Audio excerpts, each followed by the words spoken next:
my child, and don't cry. Your folks might understand you by and by. Just move on up. Bonjour les élèves. Aujourd'hui on se demande pourquoi ne peut-on jamais faire d'omelette sans casser d'œuf? On ne fait pas d'omelette sans casser d'œuf. Qui n'a jamais entendu cette phrase passer au rang des fameux proverbes et adages populaires? Formule magique par laquelle on s'excuse de nos petites lâchetés et autres médiocrités, voire de certaines infamies.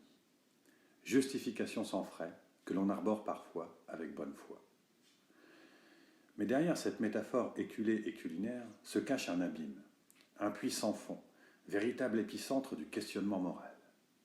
Et puisque de cuisine il est question, suivons les conseils d'Héraclite qui recevait ses disciples autour de ses fourneaux, puisque pour lui, la philosophie se joue dans les cuisines, derrière les apparences, là où il faut se salir les mains et accepter de voir et comprendre comment les choses se font et se défont.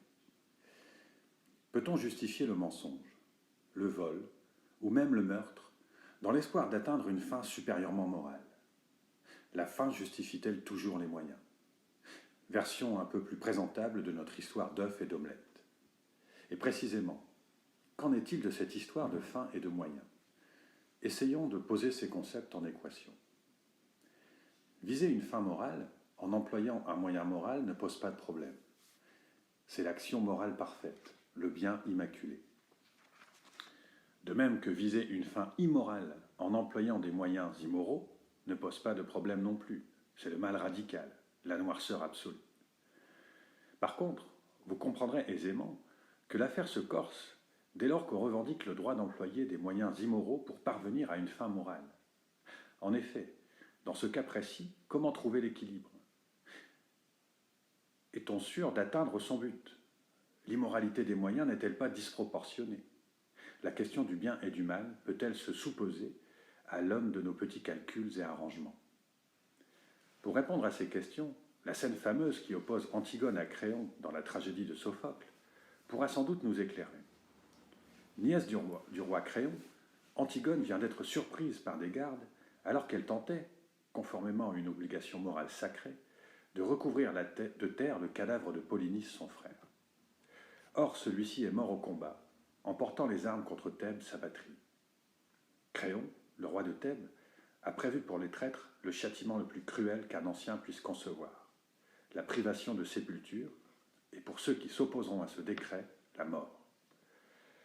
Nous avons ici deux types de morale qui s'opposent frontalement. D'un côté Antigone, qui représente l'éthique de conviction, et qui consiste à dire « ce qui importe, c'est le respect et la pureté de l'action morale. Ce qui importe, c'est d'enterrer dignement son frère, quelles qu'en soient les conséquences. » De l'autre côté, Créon qui représente l'éthique de la responsabilité. Il a bien conscience que le moyen employé est immoral et cruel, laisser un cadavre pourrir au soleil en place publique. Mais la fin obtenue sera l'ordre et la sécurité pour l'ensemble de la cité dont il a la charge, ce qui lui apparaît comme supérieurement moral. Antigone est la séduisante idéaliste qui revendique une morale sans tache. Créon incarne le réalisme politique qui doit parfois transiger avec la morale douteuse des moyens employés en vue d'une fin qu'il estime plus juste. Qui a raison, qui a tort? Entre le romantisme héroïque d'Antigone et le froid réalisme de Créon, c'est le cœur et la raison qui sautent en balance. Entre la certitude d'un engagement radical et l'angoisse pesante de la responsabilité, chacun choisira son camp. Mais le philosophe, lui, ne peut se résoudre à trancher. En effet, c'est au cœur du dilemme qu'il devra s'installer. Il faut prendre ce problème dans son ensemble, partir d'une hauteur suffisante et admettre avec Pascal que l'homme est au rouet, qui fait l'ange fait la bête. Une Antigone et un Créon sommeillent en nous, jamais sûrs et toujours indécis quant à la teneur et à la finalité morale de nos actions. Mais peut-être que le véritable courage est d'entrer dans ce jeu inconfortable du questionnement moral qui nous laisse étourdis. Dilemme existentiel et métaphysique qui manifeste toute la grandeur de l'homme en pointant d'un même mouvement son infinie petitesse.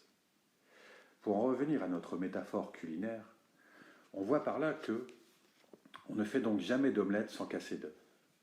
Mais on aura compris que, concernant les décisions et les engagements d'importance, l'homme marche sur des œufs, et la philosophie est sans doute le sel qui vient relever la teneur de nos cas de conscience les plus épicés. Pensez-y chaque fois que vous casserez un œuf. Alors soyons modestes et restons philosophes. Et surtout, prenez soin de vous ainsi que vos proches. À demain.